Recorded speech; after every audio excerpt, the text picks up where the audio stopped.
Sebuah rekaman ramai dibicarakan warganet di media sosial Telegram pada Kamis 17 Oktober 2024. Dalam rekaman tersebut menunjukkan detik-detik penyerangan terhadap posisi Ukraina di wilayah perbatasan Kursk. Anggota militer Vladimir Putin terus konsisten dalam menjalankan misi barunya.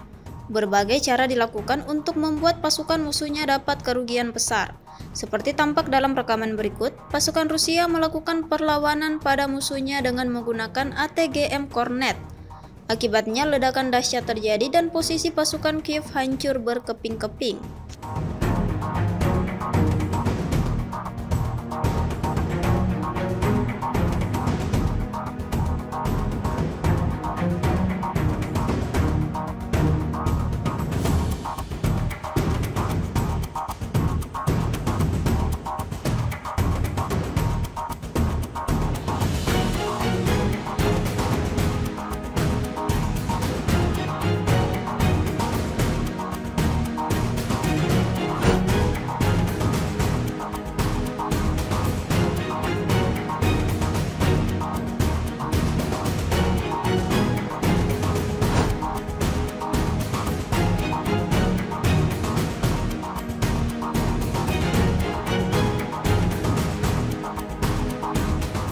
Download Tribun X sekarang, menghadirkan lokal menjadi Indonesia.